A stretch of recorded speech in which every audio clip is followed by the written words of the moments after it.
Donc bonjour à tous, je vais vous présenter mon atelier. C'est un petit atelier mais j'arrive bien à me débrouiller. On va pouvoir découvrir ensemble comment j'ai pu organiser mon atelier dans 5 mètres carrés. On va commencer tout de suite par une présentation détaillée de chaque poste de travail et après on parlera de l'outillage. Donc ici, on retrouve l'établi que j'utilise la plupart du temps pour toutes mes petites réalisations. J'ai un étau, voilà. L'étau, c'est pas vraiment ce qu'il faudrait. Pour la menuiserie, je vais plutôt essayer de me fabriquer une presse verticale. Donc juste au-dessus, pardon, on retrouve un meuble. Donc dans ce meuble, j'y entrepose tout, toute la visserie. Donc on y retrouve en haut un peu du bazar, et puis de la visserie, deux trois peintures, du mastic et d'autres choses. Voilà. Donc pour continuer ici on retrouve un établi dont je ne me sers pas mais je me sers pour poser des bricoles, comme des boîtes où il y a des petits carrelets de bois ou des choses comme ça. Sur cet établi, j'y ai fixé tous les tournevis qui sont ici. Voilà. Sinon, on peut y retrouver un touret à meuler.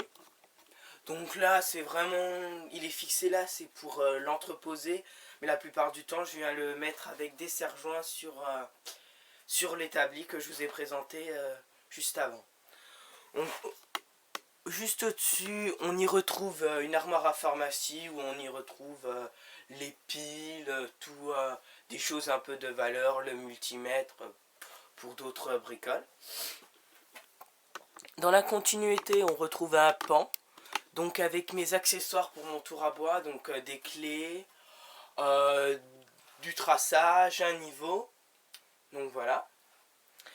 Après, dans la continuité, on retrouve une table à toupie. Donc juste ici, on y retrouve ma scie sur table. C'est pas une scie que j'ai payée très cher, mais pour ce que j'en fais, elle me convient très bien. Donc j'y ai fait un petit piétement dans lequel l'aspirateur est inséré. Donc l'aspirateur est juste là. Sinon, il y a un tiroir.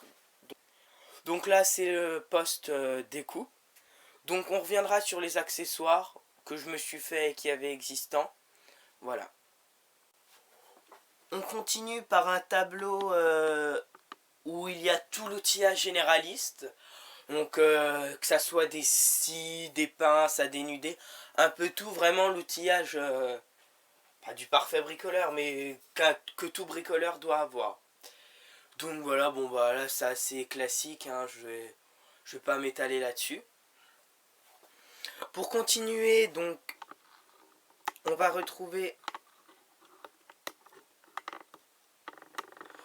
retrouver la scie à chantourner, qui est sur un plateau mobile. Je vous montrerai une vidéo de l'organisation, comment ce plateau mobile marche. Voilà, donc on va se déplacer légèrement. Donc ici on y retrouve un casier à vis. Donc voilà, là j'y range vraiment toutes les vis, la visserie pour voilà, il y a tout ce qu'on veut, des chevilles, un peu tout. Juste en bas on y retrouve, voilà, on trouve ici juste en bas une ancienne un ancien chariot à chaîne IFI, où on a retiré la porte. Et en gros, ça me fait un petit établi mobile, donc vous voyez, pour entreposer la défonceuse, les forêts à béton, un sac à bois, une boîte de vis. Et dessus, j'y pose par exemple, attendez, on va zoomer un petit peu. On continue donc la scie à chantourner, et après, on y retrouve le tour à bois. Donc c'est un tour à bois que je vous présenterai dans la suite de la vidéo où je vais vous présenter tout l'outillage. Rien à dire de spécial à part qu'il soit fixé au mur. Donc voilà, donc dans la suite de la vidéo, je vais vous présenter donc tout l'outillage. Donc bon bah voilà. Donc pour commencer cette présentation de l'outillage, je vais vous présenter le Fartool TB100. Donc c'est un tour à bois. Bon bah c'est pas c'est un bas de gamme, hein, faut se le dire. Mais il va bien, donc il fait 100 watts, ce qui est largement suffisant pour du bois assez tendre. Puis bon, comme on entend partout, c'est pas beaucoup le tour à bois qui fait la qualité du travail, c'est surtout les gouges. Donc il faut investir dans des gouges de qualité. Donc voilà, il est simplement fixé par une vis ici et par juste ici. On peut y changer la vitesse par une courroie, voilà, il n'y a pas de variateur électronique, mais bon, je m'en débrouille largement comme ça. Donc voilà. Je sais pas si vous avez remarqué, mais juste au-dessus, juste ici, vous retrouvez les chargeurs de perceuse. Donc la perceuse que je vous présenterai après, donc une Bosch. Et sinon une petite perceuse, une petite visseuse plutôt, une oxy, qui est très pratique hein, pour des petits endroits et pour des petites fixations. Elle va très bien. Et hop, elle range dans son rack et elle charge en permanent. Et elle s'arrête de charger dès que elle est entièrement chargée, ce qui permet de la laisser tout le temps. C'est pas comme une perceuse à batterie où il faut toujours vérifier qu'elle soit pleine pour pas la laisser charger, ce qui pourrait l'abîmer. Donc, je vais vous présenter maintenant la perceuse. Voilà. Donc, c'est une Bosch. Voilà. C'est la PSR 14,42. Donc, c'est une 14 volts. 1,5 ampères. Donc, bon, elle va très bien. Voilà, j'en ai qu'une. Mais j'arrive à me débrouiller avec. Elle est assez puissante. Alors, j'ai dans l'idée de m'acheter peut-être un jour une perceuse à colonne. Donc, c'est un peu à réfléchir. Voilà. Donc, on va continuer dans l'outillage. Donc, comme je vous disais, on va parler du touret. Donc, c'est un touret vraiment bas de gamme. J'ai dû le payer dans les 20 euros. Il fait 100 watts. C'est largement suffisant pour du petit affûtage. C'est sûr que, bon, il galère un peu pour réparer des ciseaux vraiment amochés ou pour façonner un bout de métal brut. Mais on arrive quand même à des beaux résultats. Peut-être que les pierres ne sont pas de très bonne qualité, donc faut peut-être les changer.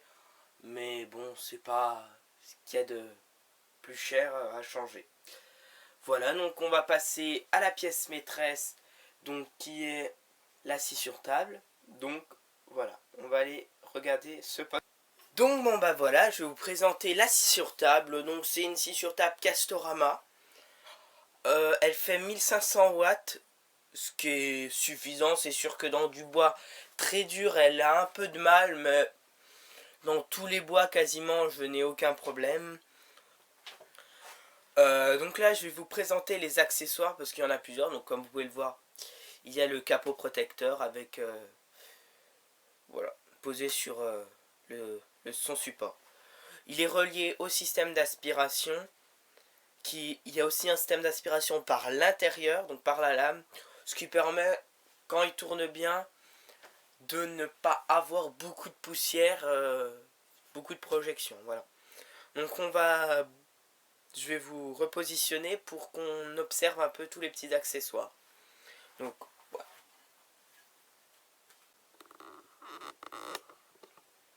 Donc voilà. Je vais vous présenter les différents accessoires. Donc bon, le pouce-pouce hein, qui a assez souffert quand même, faut se le dire. Donc déjà, c'est un chariot que je me suis fait moi-même. Donc attendez, on va remonter un peu. Donc c'est un petit chariot en MDF. C'est peut-être pas la matière que j'aurais dû prendre, c'est sûr. C'est pas une matière très solide. Voilà. Donc s'il me permet ce MDF de placer le bout de bois, vous voyez, de le placer, donc j'ai un trait et d'avancer en poussant le bout de bois vers la lame, ce qui est assez pratique. Donc rien de plus simple pour le guide à onglet. comme on peut le voir, je peux régler mes degrés. Donc vous voyez, donc on va régler par exemple une valeur donnée. Et après j'ai juste à l'insérer dans les rails que j'ai utilisés précédemment. Régler les deux petites molettes me permettant là, de ne pas couper affleurer la lame. À caler mon bout de bois, donc on va réutiliser un bout de bois, et à faire glisser comme la dernière fois et à couper. C'est très pratique, je ne l'utilise que dans les cas où je veux faire des coupes avec un angle donné. Sinon j'utilise mon chariot droit, je trouve qu'il y a une meilleure prise, mais sinon il est très bien pour les coupes d'angle. Donc voilà.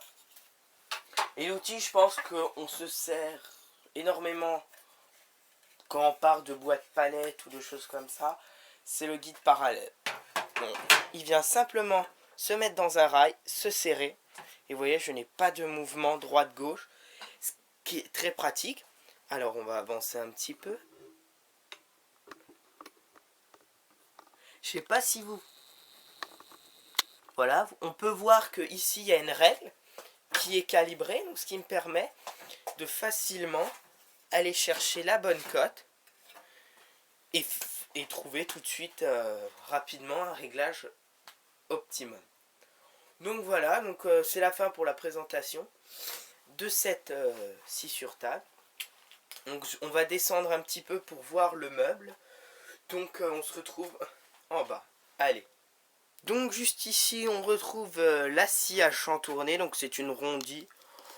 La marque Carrefour je crois, mais elle va très bien pour l'utilisation. Donc je m'en sers de petite scie à rebande, vous voyez, avec une petite lame. Voilà, donc elle est sur un plateau que je vais vous montrer tout de suite. Voilà, bon, il n'y a rien trop à dire, hein, c'est vraiment... Et puis bon, je vais pas vous présenter tout ce qui reste, l'outillage électroportatif et les autres choses que tout le monde connaît et qui sont assez bien expliquées. Voilà. Donc voilà, tout bêtement, on dessert ce petit écrou papillon. Et on a juste, grâce à ces rainures, à soulever la table et à la ranger. Et elle ne prend plus de place. Et à serrer la petite molette, le petit écrou papillon. Et vous avez un plateau rangé et qui ne prend plus du tout de place. Ce qui permet de déplacer la scie sur table et de faire d'autres choses comme ça. Donc voilà, c'est la fin de la présentation de mon petit atelier. Voilà, je ne veux pas dire que c'est un exemple, mais je voulais montrer à tous ceux qui ont des petits ateliers comment on peut arranger facilement, à l'aide de plans de travail, des petits espaces pour travailler le bois. Donc merci d'avoir suivi. Si vous avez aimé, mettez un petit like. Merci.